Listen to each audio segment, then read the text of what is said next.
Training and helping animals overcome fear. So fear does a lot of things to anybody. If you're afraid of anything, you don't have to admit it out loud, but just kind of think about it for a minute. And if that thing that you're afraid of, is it a slide out? Wait, it's not like, never mind. If you're afraid, thank you. If you're afraid of anything, just sort of think about it, and if that was right in front of you and you couldn't get away from it, would it be easy to enjoy your lunch? Would it be easy to, if you want to, think about what I'm talking about? You know, how would that fear affect you? So just sort of think about that.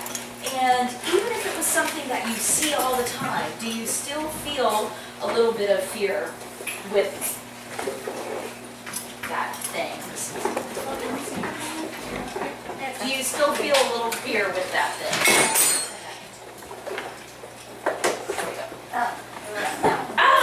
It's supposed to be a question. Okay, I was like, Virginia, don't talk.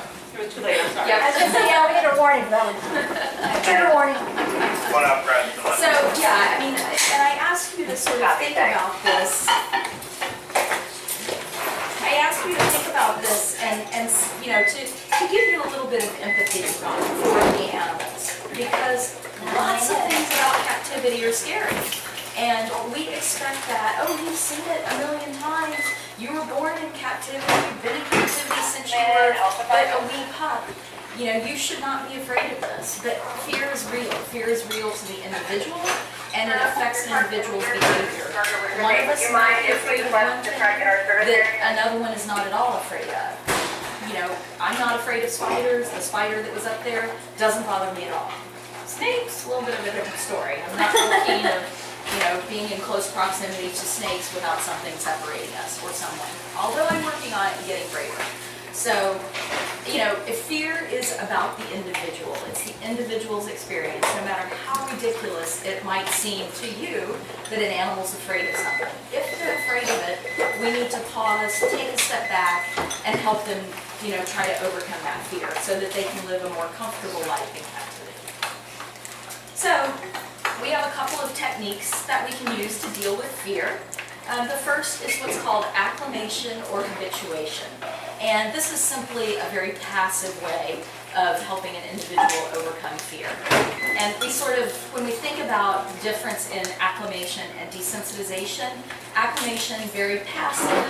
You may expose the animal to whatever the scary thing is. Maybe you even put some food around it so they can kind of get used to it on their own time. But you're not actively training the fear out like you are with desensitization. So in a sense, when you use acclimation, it's kind of up to the animal to just get over it. You do things to help them, but you're not actively pursuing training out fear as you are with desensitization. And this can be a really great way to introduce some things to animals, especially if they're not super afraid of it.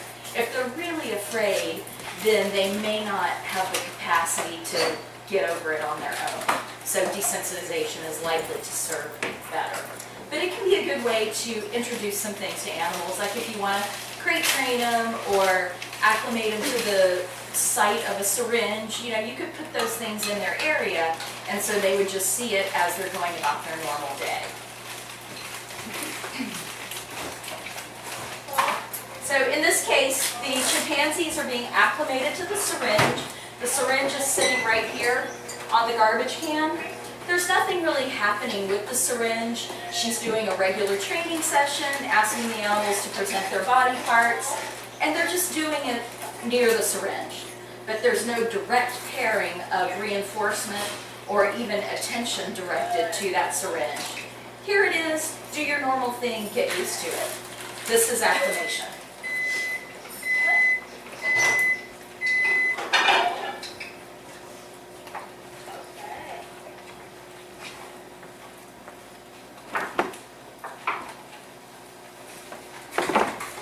Another example, asking this elephant to begin entering a trailer for transport. There's some food in there. She can just kind of come and go on her own, explore the trailer on her own, but nobody targeting her or asking her to move into the trailer.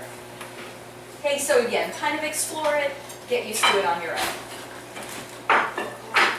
Okay, another example, this is from Northwest Trek, which is a facility up in Washington State. It has many North American stock that range on quite large spaces, and every year the animals had to be corralled and sort of put through a squeeze or a chute apparatus in order to receive their vaccinations. And this was quite traumatic. The animals were herded and corralled and forced to go through this thing so that the veterinarian could quickly jab them with a few needles, get them their vaccinations, and turn them back out. So the veterinarian decided that he wanted to make this better for the animals. And if, on occasion an animal would crash into a fence and maybe break a neck or injure itself. So, they really wanted to try to make this better for the animals. So what he did was just begin to acclimate the animals to his presence. So as they were eating their normal breakfast, their daily diet, whatever it was, he would sort of wander around amongst them. And you can see in this picture, wisely, he has kind of his truck between himself and the bison. So he's quite close to the animal, but he's on the other side of the truck so he could scoot around if he needed to. And then the next step was to start walking back and forth past the animals with a PVC tube. And the tube was to represent the pulse syringe that he would use to deliver the vaccinations. So just walking by them while they're eating. Again, here I am, get used to me. And then he began raising the PVC up towards them. And you can see it's kind of that grayish PVC now so that it might look a little bit more like the pulse syringe, the right color. And there were some animals that he was actually able to get quite close to and felt like he could do a hand injection. So he sort of prepared for either pulse syringe or hand injection if the animals had become that accustomed to this close proximity. And at the end of the first year, he was able to vaccinate about 75 to 80% of the animals in this manner. And then repeated the process again the next year. Of course, they were a bit suspicious after they got that injection.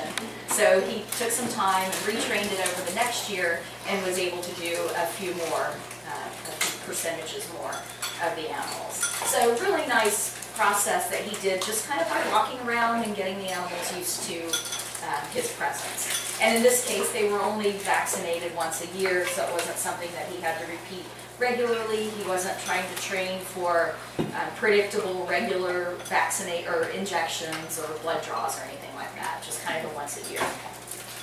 Okay, so acclimation, passive, show the animal something, allow them to get used to it on their own time.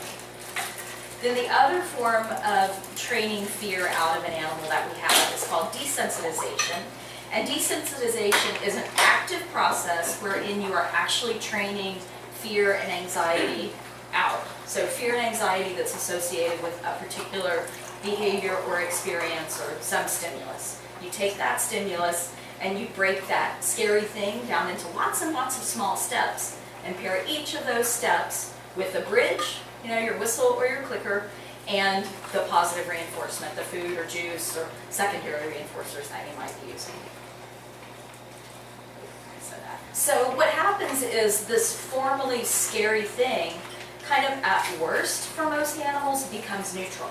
And many animals will, if you've done a good job of desensitizing them to it, they'll begin to look forward to that thing that used to be scary and frightening. And with desensitization, we show the animals every single thing that's going to happen. We never hide anything from them. So, in this case, this is Helga. She's got her arm in the blood sleeve, and she can see, here's the needle we're using. You can look at it and see if it's sharp or it's blunt, and make your choice whether or not you want to keep your arm in the sleeve. So we never hide anything from them, because the important part of desensitization, other than your timing of your bridge, is letting the animals see what's going to happen and make the choice to accept it happening. So we never hide anything. So we can desensitize animals to virtually anything. Anything that might cause a fear response. Most of the time I think we think of desensitizing animals to things like veterinary procedures or maybe transport if they're going to get moved from one location to another. But really, if you have animals that are afraid of helicopters flying over, when you hear one fly over, you hear one coming, run out with your whistle and your food and be ready to bridge and reinforce them when that sound goes over. So you're pairing that sound with the positive reinforcement. So you can be opportunistic. Obviously, you can also plan for desents. But pretty much anything an animal can be desensed to. And like with any training project, you want to determine the starting point. So you may write your shaping plan, your desensitization plan, and think that you're going to, start at point A and go through your steps A through G. Maybe you get into the plan and you realize that the animal's particularly afraid of one aspect of the behavior that you hadn't anticipated, so maybe you just need to add in some extra steps for that. That was the case with this elephant. She was being trained for a blood draw, which is often done from the back of the ear of the elephant. So we train the elephant to come up, present her side, put the ear out through the ear hole, and then allow a second person to touch the ear, stick the ear with a needle, and take the blood sample. So this elephant's in the process of being trained. And what you'll see is the first person positioning the elephant, and there's going to be a second person standing right here. So she's beginning to, be introduced as the person who would draw the blood. One thing's changed now. She's holding a piece of cotton gauze.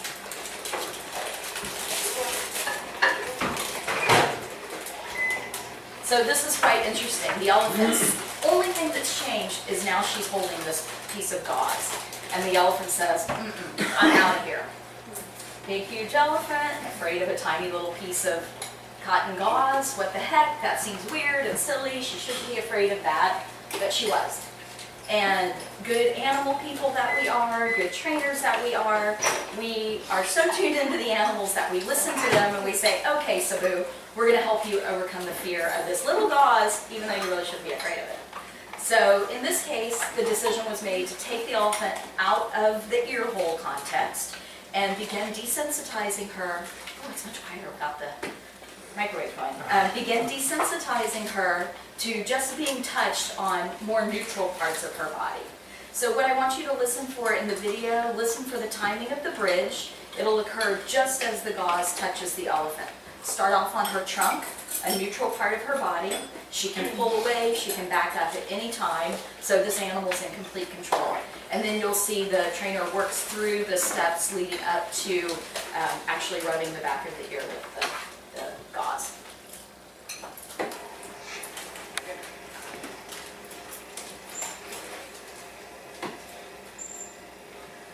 And you can see she's a little, ooh.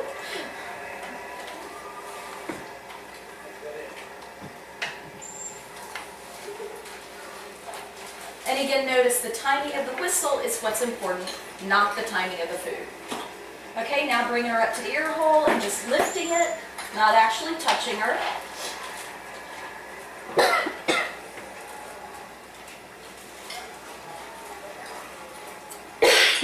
Okay, and then the next step, she'll call her up again and actually touch her on the front of her ear.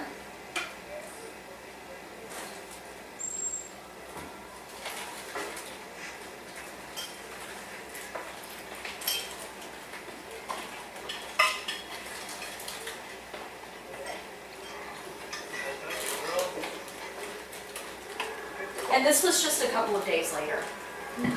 And it turns out this elephant actually didn't give two hoots about the needles. She progressed right through the needle part of it. For some reason, she was afraid of that little piece of cotton gauze. So I really encourage you to listen to the animals, pay attention to their behavior.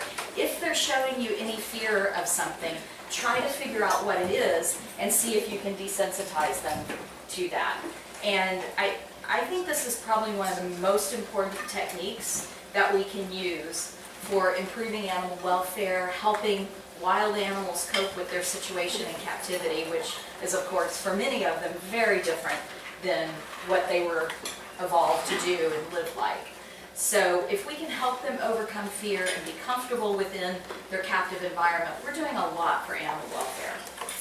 So of course we have to do, daily husbandry. We have to move animals between spaces so that we can clean and feed and provide enrichment and check on the animals. All of these things that we know are good for the animals. but the animal maybe didn't get the memo. Maybe they're a little bit afraid of shifting or being closed into a smaller area. So we can desensitize them to that. And this is working with a group of, a group of marmosets. And what you'll see is that there's no focused individual of the training. It's working with the whole group. So a little bit looser feel than working one-on-one with an animal. And whoever stays as she's moving the ring, there's how she closes the door. So whoever's willing to stay gets reinforced. And we do this sort of technique with groups of animals pretty frequently. Anyone who's willing to come in and participate is going to get reinforced. If you choose not to come in, you just don't get that super special thing that's only given for shifting or whatever the behavior is.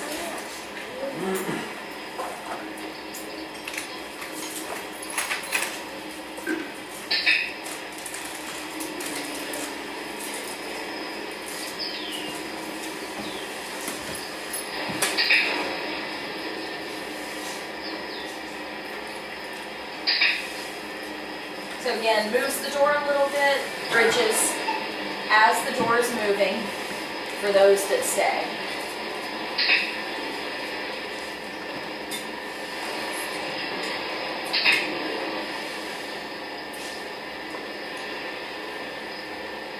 And I would suggest that when you're training a behavior like this that involves closing doors, either going in a crate or shifting, if an animal's really afraid, a good thing to do, well, a couple of good things to do, are one, the first time you close the door all the way, pretty quickly go ahead and open it back up so the animals don't feel trapped.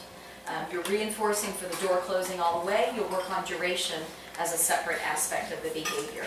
And if you have animals that are really frightened of doors moving at all, a good thing to do is rather than start off by closing the door, if you can have the door halfway or even just a little bit closed, then opening is the first movement that you train the animal to tolerate rather than closing, because closing can make them feel trapped. If you desensitize them to door movement and the first door movement is opening, they might be a lot more comfortable with that and willing to sort of tolerate those steps.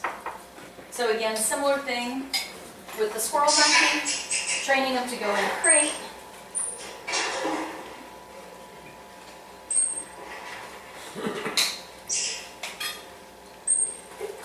So this is the first time this animal's been trained, just beginning to reach for the door, gauging his reaction.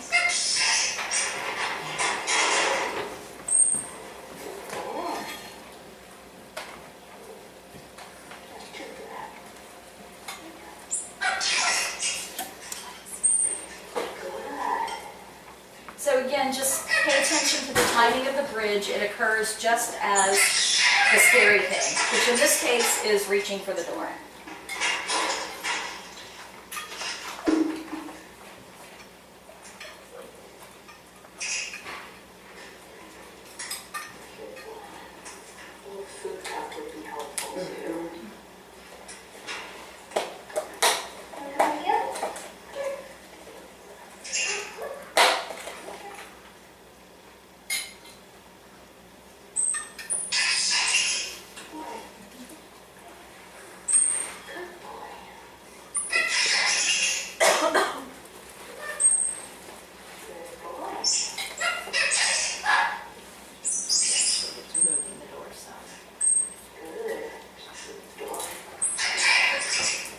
And this was one of those cases where this is the first time this animal's been trained to go in the crate, or in the little catch cage. He's been trapped in it before, but he actually seemed quite tolerant. So we were moving pretty quickly through the steps in the course of one training session. Depending on the level of fear the animal shows, it may take you multiple sessions to even be able to reach for the door. You have to. It's happening pretty quickly. This is happening really quickly. So you have to gauge the animal's behavior in order to know how quickly you can move. And with any desensitization, you're always sort of on that edge of the envelope or whatever. You're kind of on the edge of push a little bit, not push. So you have to make decisions, and this is one of those really in the moment decision-making things you do as a trainer is, do I push a little further, or am I gonna scare them too much, or do I just stop where I am? And so you really, it's good to be, again, familiar with the natural history and behavioral biology of the species, but also what that individual animal does when they might become a little anxious. For those of you that were here the other day, I showed this video, but from a desensitization to touch, which is sometimes where we need to start. This is a really good video, so if you've seen it before, I hope you enjoy it again. This is an elephant that was a circus elephant, and she was trained with quite abusive techniques, and she hated people. I mean, she didn't want anyone to get close to her. When you just started to approach her, she would spin and start throwing rocks and dirt and whatever she could find. So in this case, we've been able to approximate moving closer to her, and now we're starting to work on being able to reach out and touch her with the idea of being able to do injections. So you'll hear each step the trainer takes is bridged and reinforced. And so we've got a person here who's doing the touching or approximations towards, and a person here who is providing the food reinforcement for the toucher's bridges.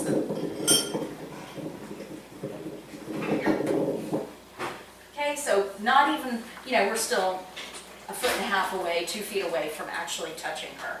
But for her, these were significant steps. So in any case, we may need to train animals to be touched in general, except touching on their bodies, or maybe there's a certain part of their bodies that we need to touch, as in the case with this elephant who's never had foot care before. So you can see we're just beginning to touch his feet with foot care tools. No trimming, no pressure, just touching and bridging and reinforcing when that happens. There's somebody else checking out right here. His little girlfriend. Okay? All right, a little more touch descents with a giraffe. She was quite afraid of people's hands. And so you can see she's moving away. Oh, I'm sorry, I thought that was the one. So we actually use this paintbrush on a stick and would just sort of lift that and touch her with that. So it was nice, we could make faster and bigger steps with the paintbrush, and then we would back up. If we could touch her neck with the paintbrush, then we would begin just lifting our hand. And then we could touch her neck a couple of times with the paintbrush. Maybe then the next step with the hand was to be able to touch it. So we could take steps forward, if you will, with the paintbrush, and then begin to build on that with touching her with the hand.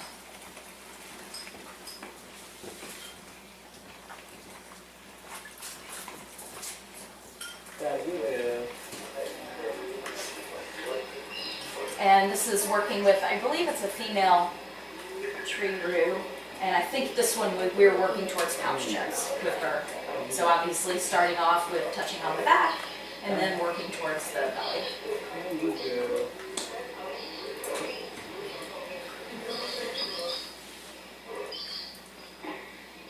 And you notice the keeper has chosen to wisely use the branch for a perching, so now the animal's comfortable and perched, and the ventrum's exposed.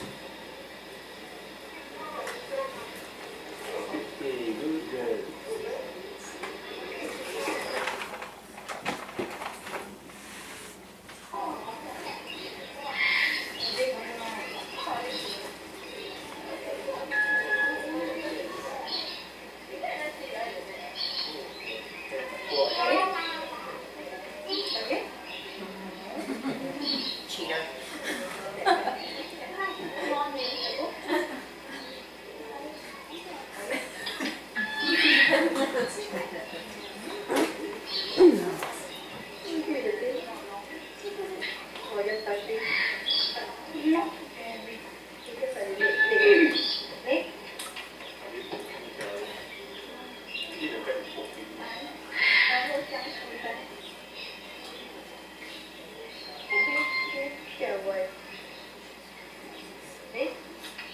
They really like her nice slow approach towards the lemur. The lemur's looking at her, choosing to stay rather than running away, and letting the touch happen. Ooh.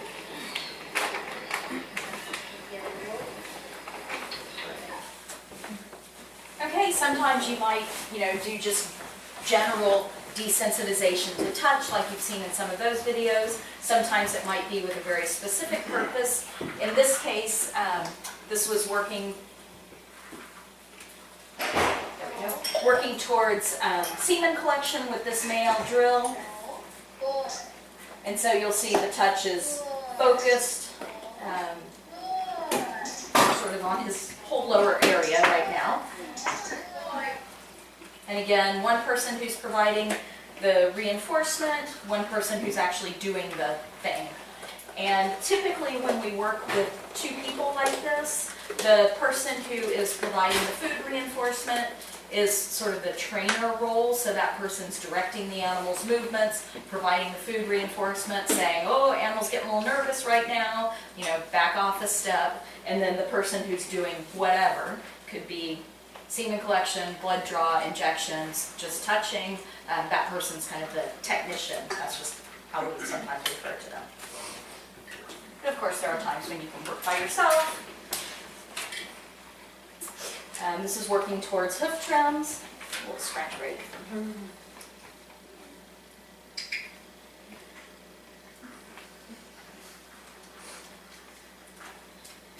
So he was most comfortable being touched up higher on his body and then working down towards his feet.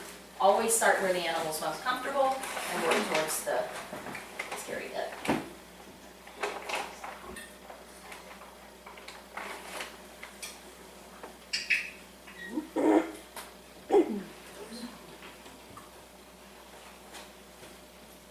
This little elephant was quite comfortable being touched all over her body, but she was not real keen on the long-handled brush.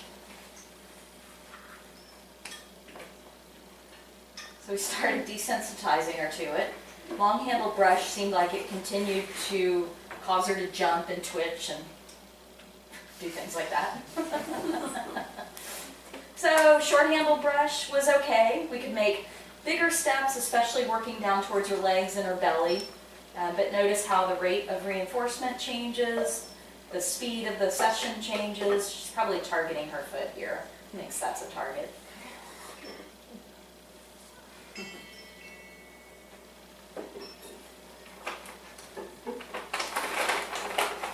And then once she's getting pretty good with the short-handled brush, we can switch back to the long-handled brush. She's pretty good on her back. Go fast with that.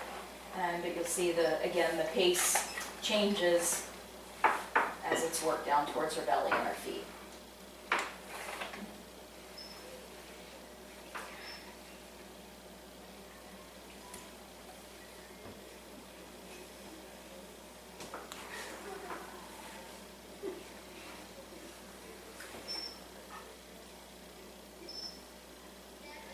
So again, that direct pairing and use of the bridge in association with all of these small steps are what makes it desensitization versus acclimation.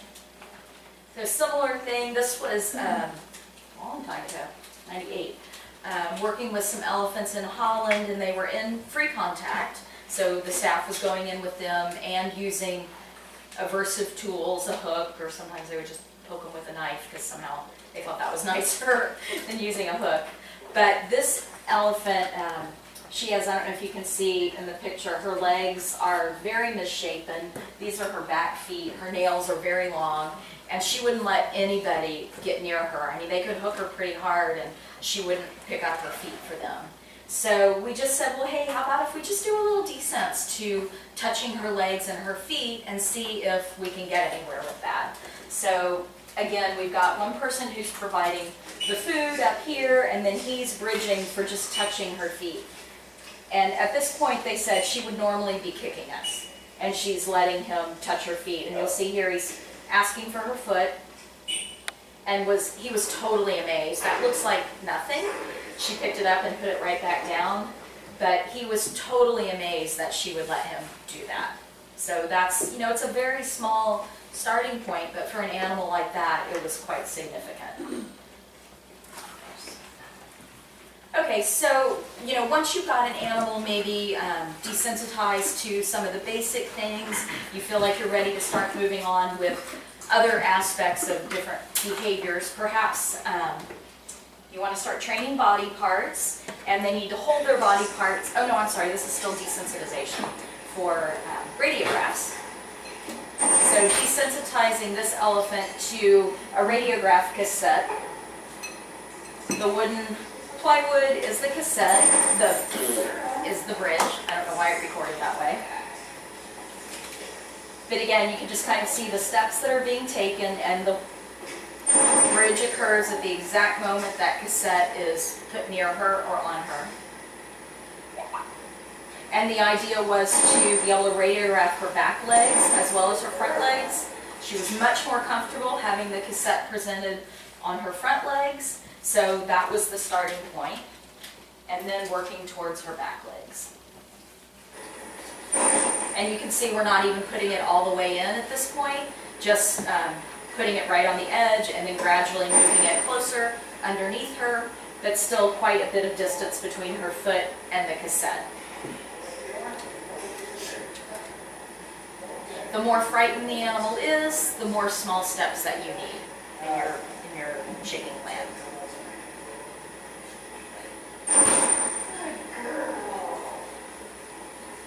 And notice also that time I think we actually touched her and immediately took it away. So scary thing, no scary thing. And then you would gradually work on duration.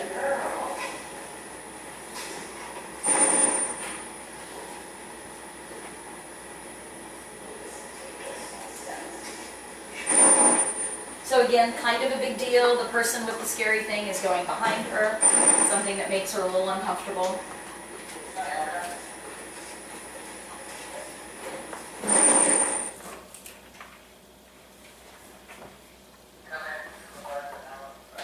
Alright, sometimes you may need to desensitize an animal to a particular person.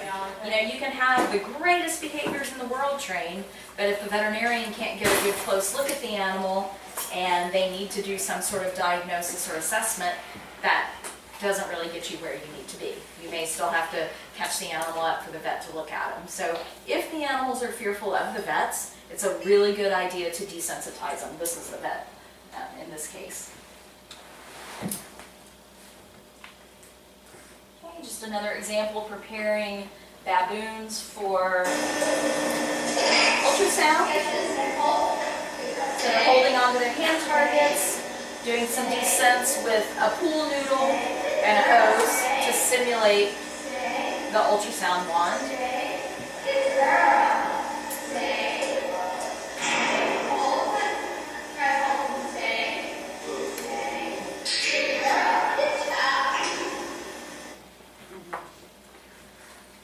And then this is the actual, oh, it flipped around on my computer.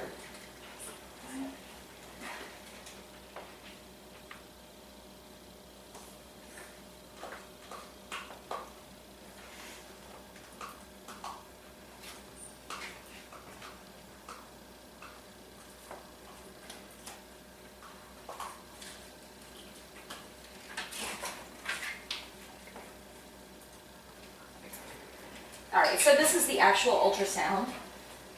So obviously 2 people, 1 person providing the reinforcement, and then the vet and techs doing the ultrasound.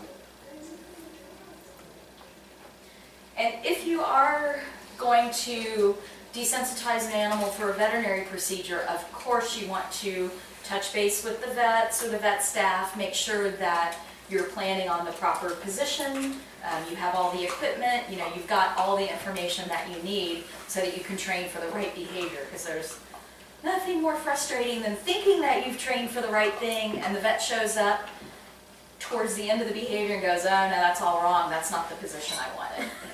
Now you have to retrain it all. So make sure that you communicate with the vet staff before you embark on a training procedure for a vet thing.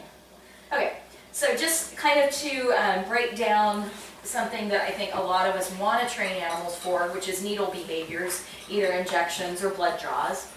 Just to kind of run through some of the steps, the first thing is you want to decide on the positioning, so what body part is going to be the target of needle piercing, and train that animal to move into that position and hold that position for longer than you think you're going to need it.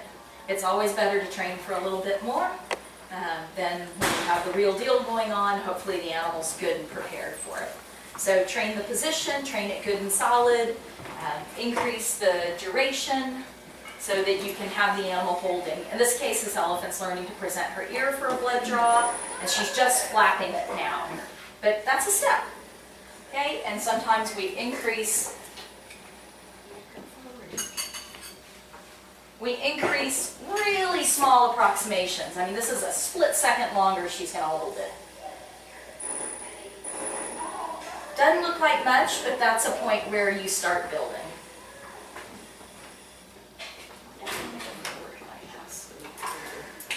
Okay, once you've got the animal presenting and holding that body part, you might begin to touch the particular area. You can touch it with some neutral object if you want. If the animal is not afraid of the needle, you could go, or the syringe, you could go ahead and start touching them with the syringe. But oftentimes we'll start with a finger or a dowel stick or some other neutral object. Okay, in some cases, like again with elephant blood draw, we have had to include a two-handed touch. When you're doing a blood draw, it's a lot easier to have two hands up on the elephant's ear, one to hold the vein, one to do the sticking. And some elephants, it seems like that second hand makes them go a little cross-eyed. So we will include a two-handed touch as part of the descent step. This, by the way, is that same elephant that was spinning and throwing stuff on us a long time ago.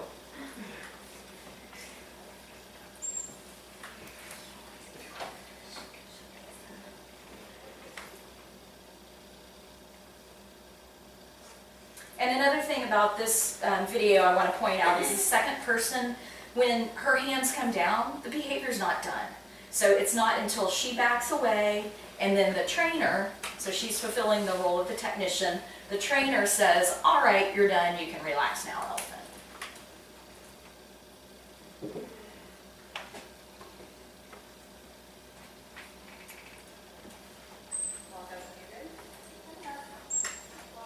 And you can also hear the technician communicating with the trainer. Is the elephant good and relaxed? Am I okay to come up? Yep, you're okay.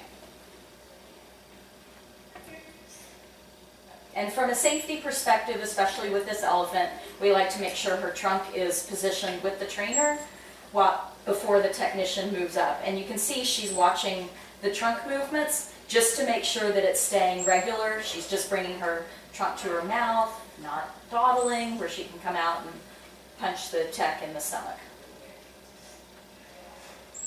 Okay, now starting to hold off the vessel, a little more pressure and more activity kind of behind the ear.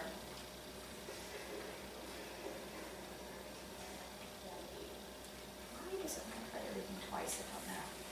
All right, of course, if your protocols require that you clean the area with antiseptic or some kind of solution like that, you know, think of that Sabu elephant and how afraid she was of the cotton swab or gauze. So you certainly want to include this. Sometimes we start with a dry gauze and then maybe some water, especially if the elephant is sensitive to smells, or animal. Depending on what kind of animal you're working with, the alcohol sometimes makes them get a little goofy. And if you have to use alcohol for cleaning the area, certainly you want to include that in your descent steps. Things like Nolvasan and iodine have a little bit less of a pungent smell. Again, some animals might be afraid simply of the needles, so you need to include just the sight of the needle in your descent steps. So what you'll see, she's doing some other behaviors, having the animal target and sit and climb, and then she'll include just showing the needle and desensing for seeing the needle and staying calm, or the syringe, sorry. Can't have it, you can look at it. Little touch on the hand with it.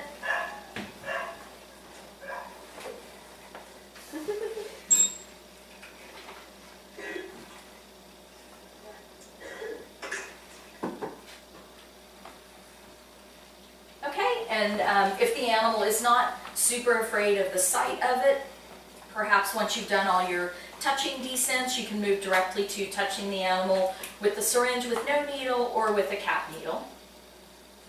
And then the next step we use is the blunt needle. So I like to use like an 18 gauge needle, a pretty good size needle, cut the sharp tip off, rub it on the concrete, stick yourself with it before you stick the animal. Make sure that you feel the poking sensation, but it's not going to pierce the skin.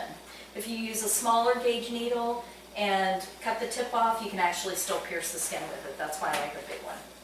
And with the blunt needle, we can train lots and lots of things. We can train a quick poke, like animals with tough skin. Sometimes you have to hit them a little bit hard to get through that outer skin. You can also train increasing pressure as well as duration with the blunt, and all without the risk of piercing their skin.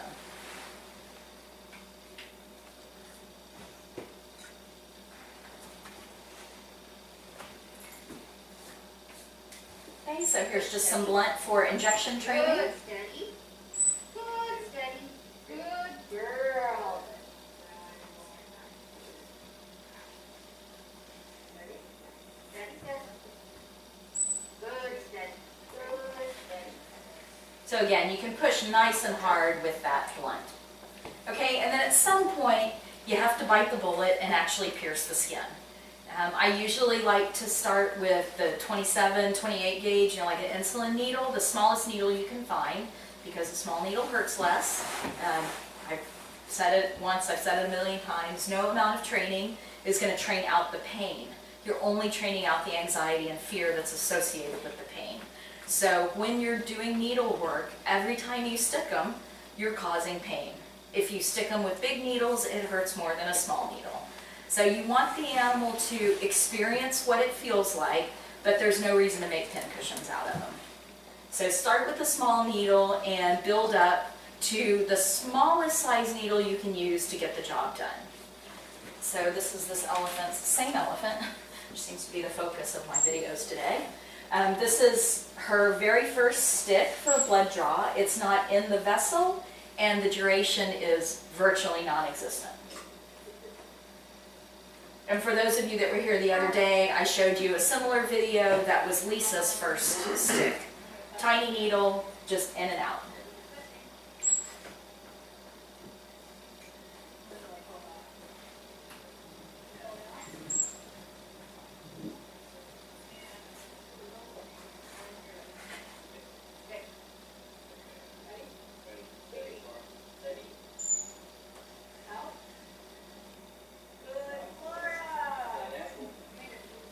So that's actually a 25 gauge needle she's using there, so kind of the second step.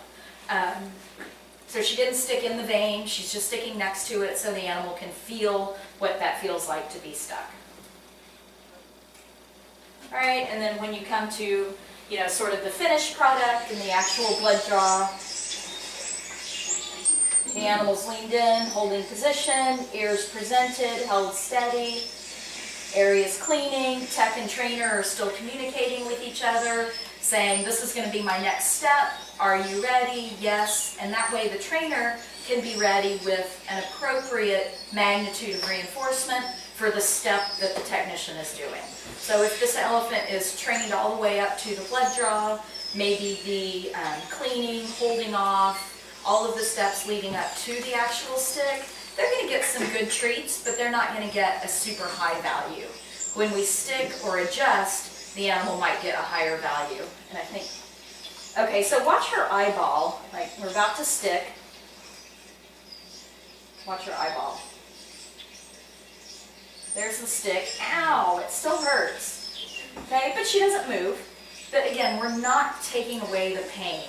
So remember that. Just because you're training, just because you're giving treats, doesn't mean you're taking away the pain. I mean, I always sort of feel like I need to thank the animal gods a little bit every time they let me put a needle in them, because why do they want to stand there and take it? But they do. They're really forgiving and wanting to work with us. Okay, so certainly after you are invasive like this, you want to make sure that manna from heaven rains down upon the animals and you give them really good treats, because you want them to remember, oh yeah, I got really good stuff. It hurt a little bit, but I got really, really good stuff. Okay, so just, from a sort of practical planning perspective, what do you want from blood draw or injection? You know, you want to be able to collect whenever you need to. It would be nice if multiple people could do it, varying amounts of blood, you know, all those sorts of things. It often is a two-person job. You might have a trainer and a technician or a bleeder. Okay. Pretty much said all these training steps, but just so that you can see everything together. And again, with cats, oftentimes we do blood draws from the tail. And I did actually have some really, people often ask how long does it take to train these behaviors? And I always give a vague answer, like, well, it takes varying lengths of time depending on the animal's experience, depending on the experience of the trainer, how needle tolerant the animal is, blah, blah, blah. Not really a single answer. So we kept some really good records on about 8, I think it was 8 elephants, yeah. And these were the results. So we could actually document how long it took. And these were animals with varying histories and experiences with people. One of the males that was included in this study, he knocked me off a step stool when I was standing up to get to his ear. He spun and punched me in the stomach and knocked me off the stool. So, you know, this was an animal that was pretty aggressive that was included in this. And you can see the total training time ranged from less than an hour to less than 3 hours. So when you distill it down, if you're using good training technique and consistent approach, the time investment actually isn't that much.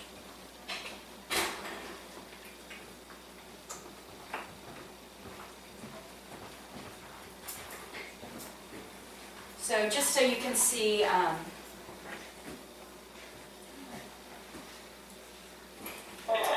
blood draw with a tiger. We can do a couple of different things with cats. We can train them to essentially target their tail out, so they'll present it out. Or in this case, the animal was trained to let us pull his tail out, and then he would lie down. And I just want to point out, he's in a squeeze, but he's not squeezed and all the doors are open. He can walk away at any point in time. And this is his first actual blood draw. And apparently, I again had a lot of coffee. Sorry for the shakiness.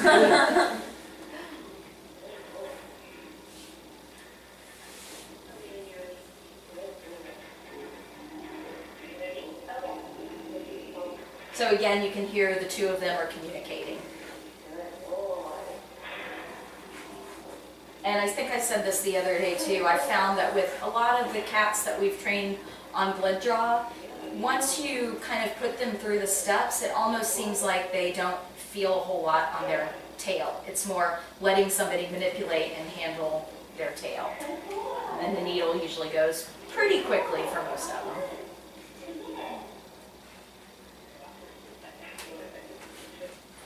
But again, you know, we don't want to forget that it still hurts. And I just have to show you this video. This was the first chimpanzee that was ever trained for voluntary blood draw. And this was back in '91. It was at a biomedical facility near Austin, Texas. And he had has a medical condition that requires he have a blood sample every month. And he was an ex-circus chimp, and boy, he knew human behavior like nobody else. And he was an expert trainer of people. And he was the one that kind of, you know, when I wasn't working for Active Environment's behavioral consulting company at the time, but when Active Environments went in to start doing some consulting, the staff was like, yeah, right, go ahead and train Joey. Good luck with that. I mean, they had tried horrible things with this animal to get him to move from one place to another, and he just refused. But then he turned out, once he learned positive reinforcement training, he turned out to be a superstar. And to this day, he still does blood draw every month and is just a great guy. But early on in his training, watch his face. It's right here. It's obviously an old video, but you can tell when the needle goes in. He's fear grimacing. And so anyway, it's just, that's about all I can stand.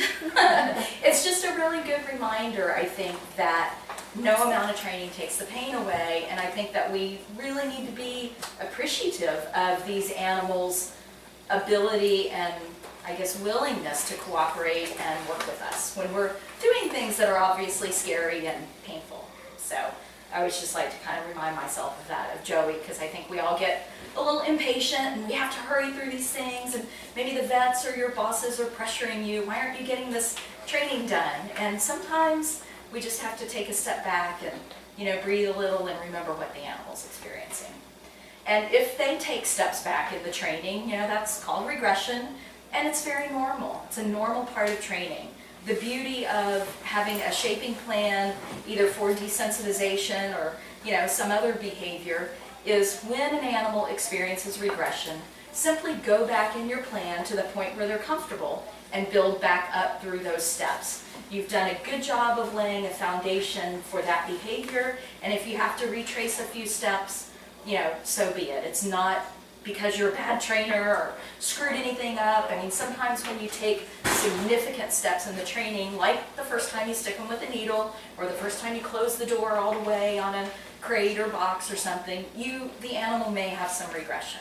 And they should be allowed to do that because that was scary. And, like I said, they didn't get the memo that this was going to happen. Okay, so, oh wait, actually, let me just skip that one. This one I think illustrates. So this is first stick with this chimp. And you'll see her reaction. She was a little surprised. She didn't care for it. She's basically saying, I'm going to get a mouthful of water. And I put because I knew what she was doing, I put my camera away because I knew a mouthful of water was coming my way. I was going to ignore the mouthful of water hitting me, but I didn't want my camera doused. So that's what she thought of that first stick. Similar with this elephant, we had just stuck him 4 injections a few minutes before this video, and you can see he's kind of being a little squirrely about his lean in and letting the vet reach up and clean him. But at this point we just want to say, lean in, let us touch you a little bit, and then you're going to get jackpotted. And one of the a good gauge you can use when you're doing desense training is once you've taken that critical step, if the animal will come back and let you touch them, rub them, touch them with a syringe, then that's pretty good. You're not going to go back and try to stick them immediately. But if they're willing to come back and get close to you, then that can be a really good indicator of how well they're tolerating what you've just done. This is the guy actually that I mentioned earlier that knocked me off the step. And so every time after that we would go to push the step up, he would spin and try to punch. And that's not really where you want to be with an elephant. And so we ended up having to go, oh geez, now we just have to desensitize him to pushing the step up. So, whoops. So that's what you see here. And again, listen for the timing of the whistle. Approaching, putting the step down, all of those things get bridged.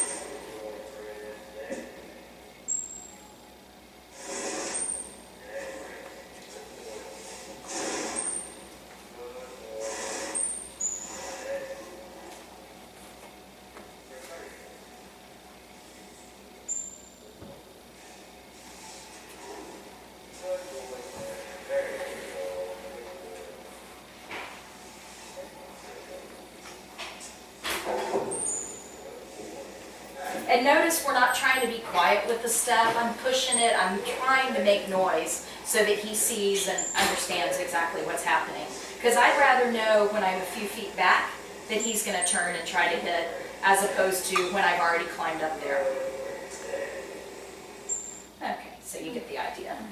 We talked a bit about this the other day, and we're just about out of time. So I just want to show you this video of some steps that are involved in squeeze cage training. Obviously, the first step is having the animal enter the squeeze cage and stay in there. And for the sea lions, we like to use a target on the end of the squeeze cage. This cage also closes like this on them. And so we incorporate lying down so that they're already lying down when the walls are dropped on them. So once they're in the cage, then we need to be able to close them in. So this is done by just moving the door closer to them.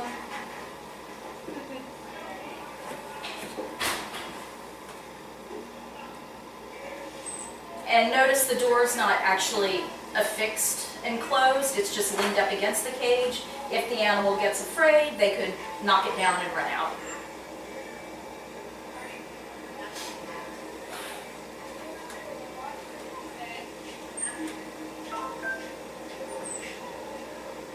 I always feel like I look like I'm waddling around in this video. I'm about 6 months pregnant, so that's why I feel like I'm waddling. Okay, so we close them in, and then now we've got a target on the ground. Animals asked to lie down, stay on the target. 2 people reaching up, touching the sides, and then beginning the actual squeezing. Again, notice the rate of reinforcement goes up pretty high. Right hand is the hand target.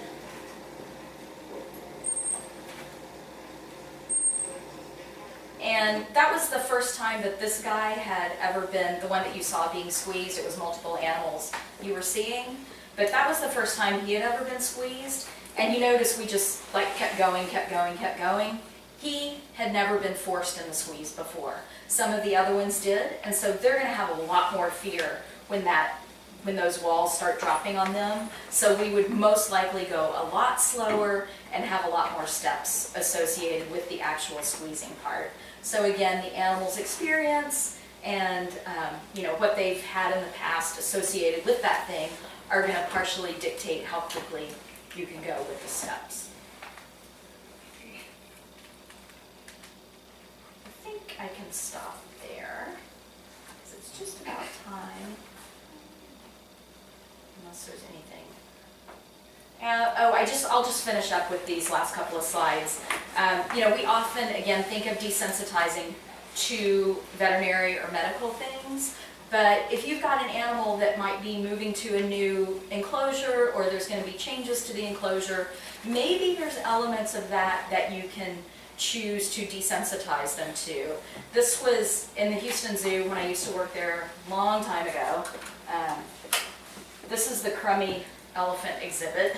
Obviously needed to be renovated, and you can see the big crane right there. The facility was renovated around the elephants. It was 6 elephants at the time, an adult bull, a young bull, 2 adult cows, and 2 young females there and there.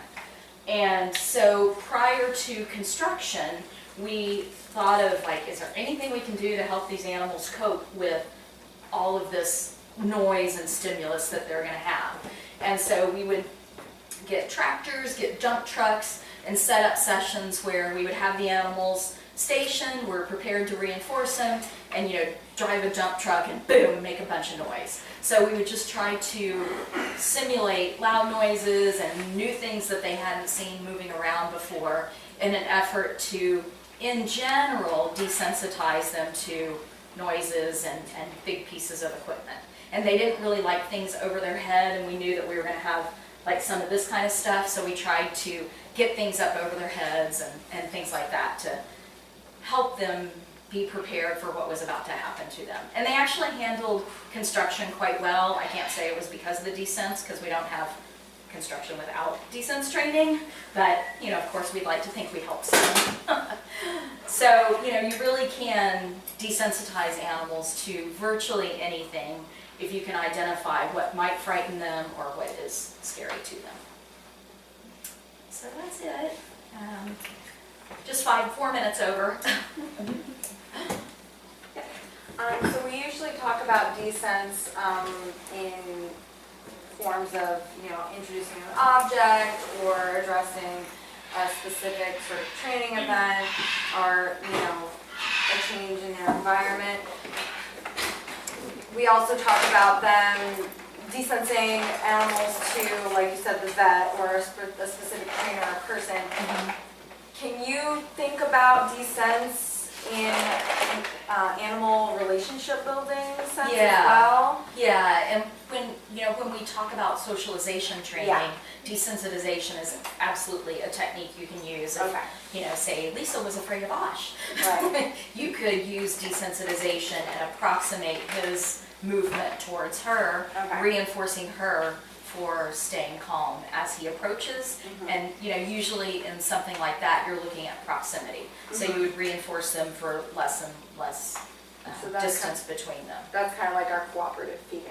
Well, cooperative feeding is reinforcing a dominant animal for allowing a subordinate to have something. Often you're using these techniques together.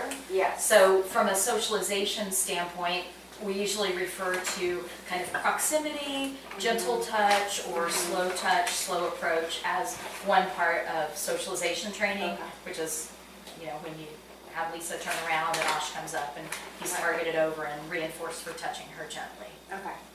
So yeah, you can absolutely apply desensitization to a socialization issue as well, or social comfort.